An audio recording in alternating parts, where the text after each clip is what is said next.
आपको कैसा लगेगा जब आपको ये पता चले कि आपके बैंक अकाउंट से आपके खून पसीने की कमाई के आपके सारे पैसे उड़ा लिए गए हों। आप अपने मोबाइल फ़ोन पे कब किससे क्या बात कर रहे हो, आप अपने मोबाइल फ़ोन से किससे क्या चैटिंग कर रहे हो, आप कहाँ पर हो, आप किससे कब मिल रहे हो और उससे क्या बातें कर रहे हो, ये सारी बातें दूर बैठा कोई इंसान चुपके देख रहा हो।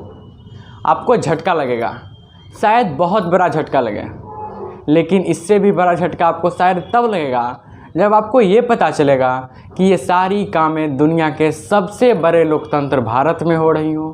शायद इससे भी बड़ा झटका आपको तब लगे जब आपको ये पता चले कि आपके खिलाफ़ ये काम आप ही की सरकार, मतलब हमारी भारत सरकार करवा रही हो। आखिर क्या है ये पेगासस स्पाईवेयर और इसके लिए लोग सीधे तौर पे नरेंद्र मोदी सरकार को क्यों जिम्मेदार ठहरा रहे हैं, आइए जानने की कोशिश करते हैं आज के इस वीडियो में। नमस्कार दोस्तों, प्रियांशु नाम है मेरा और आप देख रहे हैं रॉ इंडिया। तो चलिए शुरू करते हैं अपने आज का डिस्कशन बिना किसी टाइम वेस्टिंग के। लेकिन उससे पहले वीडियो लेट से आने के लिए मैं आप सभी से माफ़ी मांगना चाहूँगा, लेकिन क्या करूँ, मेरे साथ भी कुछ हेल्थ इशू हो गया था जिसके कारण लेट हो गया। खैर चलिए शुरू करते हैं अपने आज का डिस्कशन हमेशा की तरह बिना किसी टाइम वेस्टिंग के। तो सबसे पहले हम लोग ये जानने की कोशिश करेंगे ये पेगासस स्पाईवेयर है क्या। पेगासस एक ग्रीक माइथोलॉजी वर्ड है जिसका मतलब होता है सफ़ेद घोड़ा, वाइट हॉर्स, जिसके पास पंख हों।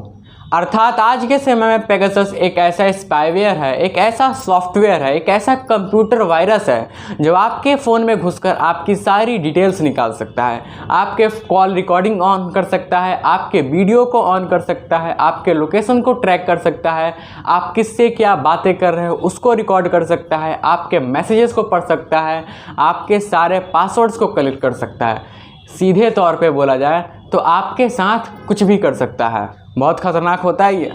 पेगासस नाम के इस स्पाईवेयर, इस हैकिंग सॉफ्टवेयर को डेवलप किया गया है इजराइल की एक कंपनी NSO ग्रुप के द्वारा। कुछ लोग ये समझते हैं मैं तो एप्पल का फ़ोन यूज़ करता हूँ, मेरा तो पेगासस कुछ बिगाड़ ही नहीं सकता, पेगासस मेरा तो कुछ कर ही नहीं सकता।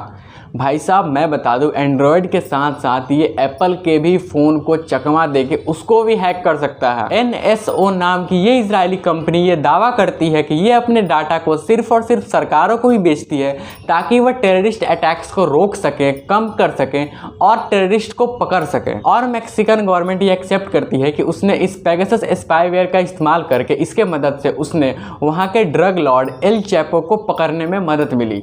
अब तो आप लोग ये सोच रहे होंगे भाई साहब ये तो बड़ा अच्छा चीज़ है, इससे तो सारी सरकार इस्तेमाल कर करके सारे आतंकवादियों को एक झटके में पकड़ सकती है, लेकिन वास्तव में ऐसा होता नहीं है। मैक्सिकन गवर्नमेंट पे उसके बाद ये आरोप लगता है कि मैक्सिकन गवर्नमेंट ने इस स्पाईवेयर, इस पेगासस स्पाईवेयर का इस्तेमाल किया वहाँ के एक जर्नलिस्ट के ऊपर जिसने मैक्सिकन गवर्नमेंट के ऊपर करप्शन के चार्जेस लगाए थे। और पता है इस पेगासस स्पाईवेयर के ऊपर मैक्सिकन गवर्नमेंट ने $61 मिलियन खर्च किए हैं। इतने पैसे दुनिया भर की सरकारें शायद किसी काम के लिए इस्तेमाल कर लेती। शायद आपको वाशिंगटन पोस्ट के जर्नलिस्ट जमाल खशोगी की हत्याकांड तो याद ही होगी, जब उनका हत्या कर दिया गया था तुर्की में, और इसके लिए सीधे तौर पे जिम्मेदार ठहराया जा रहा था सऊदी अरब के प्रिंस MBS मोहम्मद बिन सलमान को। और पता है MBS मतलब मोहम्मद बिन सलमान ने उनकी हत्या इसलिए करवा दी थी क्योंकि उन्होंने अपने अखबार के कॉलम में उनको बड़ी ही अच्छे तरीके से एक्सपोज किया था। और अब ये पता चला है कि उनके लोकेशन को ट्रैक करने के लिए इस स्पाईवेयर का इस्तेमाल किया गया, मतलब पेगासस स्पाईवेयर को उनके वाइफ के फ़ोन में इंस्टॉल कर दिया गया था,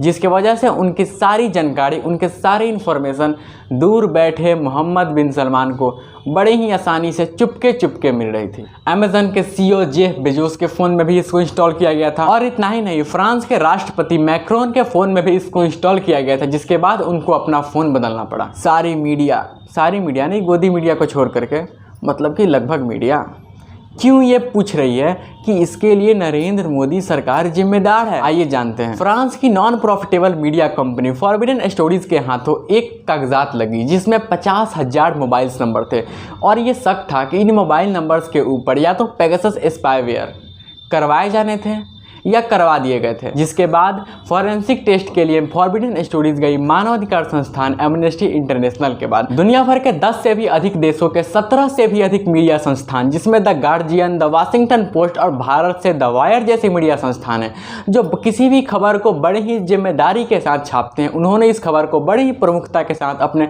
फ्रंट पेज पे छापा और भारत में भी कुछ अखबारों ने इसको छापा, जिसके बाद प्रज्ञा उनके ऊपर छापा और इसके बाद ये सामने आती है कि दुनिया भर में 180 से भी अधिक पत्रकारों के ऊपर इस पेगासस स्पाईवेयर का इस्तेमाल किया गया और भारत में भी 40 से अधिक पत्रकारों के ऊपर, अपोजिशन लीडर्स के ऊपर, हमारे 2 कैबिनेट मिनिस्टर्स के ऊपर, सुप्रीम कोर्ट के एक सिटिंग जज के ऊपर, लॉयर्स के ऊपर, बिजनेसमैन के ऊपर, एक्टिविस्ट्स के ऊपर, एक्स सीबीआई ऑफिसर्स के ऊपर, एक्स इलेक्शन कमिश्नर के ऊपर इसका इस्तेमाल किया गया। द वायर के हेड एडिटर एमके वेणु के ऊपर, द वायर के ही एक पत्रकार रोहिणी सिंह के ऊपर, जिन्होंने जय शाह के कंपनी को एक्सपोज किया था और ये बताया था कि 1 साल के अंदर जय शाह की कंपनी 16,000 गुने कैसे बढ़ गई। द इंडियन एक्सप्रेस के जर्नलिस्ट रितिका चोपड़ा के ऊपर, जिन्होंने एक्सपोज किया था बेट्स को इलेक्शन में लगने वाले।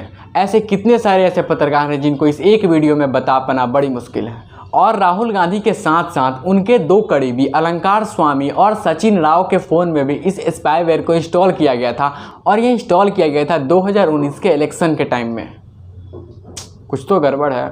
और तो और हमारे नए आईटी मिनिस्टर अश्विनी वैष्णव के फ़ोन में भी इसको इंस्टॉल किया गया था और तो और x election commissioner Ashok Lavasa के फ़ोन में भी इसको इंस्टॉल किया गया था, जिन्होंने ये हिम्मत उठाई थी ये बोलने की कि नरेंद्र मोदी ने मॉडल कोड ऑफ कंडक्ट का वायोलेशन किया है। फॉर्मर सीबीआई चीफ आलोक वर्मा और राकेश अस्थाना के फ़ोन में भी इसको इंस्टॉल किया गया था।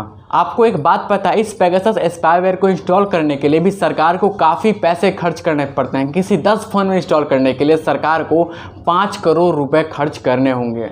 और अब इस सवाल की तरफ आते हैं कि इसके लिए लोग नरेंद्र मोदी सरकार को जिम्मेदार क्यों ठहरा रहे हैं। इसका आंसर ये है कि एनएसओ ग्रुप जो इस स्पाईवेयर को बनाती है, वो ये दावा करती है कि वो अपना ये स्पाईवेयर सिर्फ और सिर्फ सरकारों को ही बेचती है। और अगर भारत में इतने बड़े पैमाने पे इतने सारे लोगों के ऊपर ये किया गया है तो सरकार के अलावा और कौन करवा सकता है। और अगर सरकार ने ये नहीं करवाई है तो हमारे इंटेलिजेंस पे ये क्वेश्चन मार्क होता है कि हमारे ही घर में घुस के हम ही को किसने मार दिया। नरेंद्र मोदी सरकार को ये जवाब देना ही पड़ेगा कि इसके लिए कौन जिम्मेदार है। क्या नरेंद्र मोदी सरकार ये करवा रही है? नरेंद्र मोदी सरकार को ये करवाने के लिए अधिकार किसने दिया? हाँ, ये कानून है कि सरकार किसी का जासूसी करवा सकती है, लेकिन उसके लिए भी एक कानून होता है, एक कायदा होता है। इस तरीके से तो नहीं होता भाई साहब। दुनिया भर में जितने सारे देश इसके क्लाइंट हैं उसमें Morocco, Rwanda, Saudi Arabia, UAE, Mexico, Hungary और कजाकिस्तान जैसे 3rd ग्रेड के 3rd क्लास कंट्रीज़ हैं, जहां पे या तो डेमोक्रेसी कभी था ही नहीं या डेमोक्रेसी का दम घुट रहा है। और इन सारे देशों के साथ हमारे देश का नाम जुड़ना हमारे लिए खुद एक बहुत बड़ी शर्म की बात है। और ऐसी जासूसी करने से सवाल सिर्फ और सिर्फ नरेंद्र मोदी सरकार के ऊपर नहीं उठ रहे हैं, दुनिया भर में सवाल उठ रहे हैं दुनिया के सबसे बड़े लोकतंत्र भारत के ऊपर। सवाल उठ रहे हैं उस देश के ऊपर जिस देश की पूरी दुनिया लोहा मानती है लोकतंत्र के लिए। पूरी दुनिया में अगर लोकतंत्र का, डेमोक्रेसी का एग्जाम्पल दिया जाता है तो भारत का नाम सबसे पहले लिया जाता है। और इस देश के ऊपर इतना बड़ा सवाल या निशान उठ रहा है तो इसके लिए सिर्फ और सिर्फ भारत सरकार जिम्मेदार है। और आज की हमारे कुछ मीडिया के लोग ये कह रहे हैं कि भाई साहब आपके फ़ोन में है ही क्या कि आपको इतना डर लग रहा है कि आपका फ़ोन हैक हो गया। तो आप एक काम करो, आप अपना ईमेल आईडी पासवर्ड, अपना सोशल मीडिया पासवर्ड, अपना बैंक अकाउंट, ये सारा एक पेज पे लिखो और इंटरनेट पे छाप दो। सरकार को ये चाहिए कि ज्वाइंट पार्लियामेंट्री कमेटी बनाई जाए और सुप्रीम कोर्ट के अंडर इसकी जांच की जाए।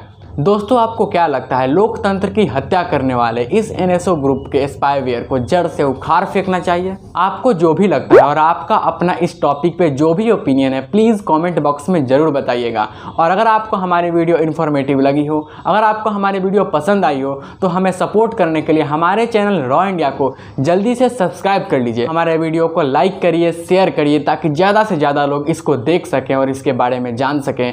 धन्यवाद दोस्तों, जय हिंद।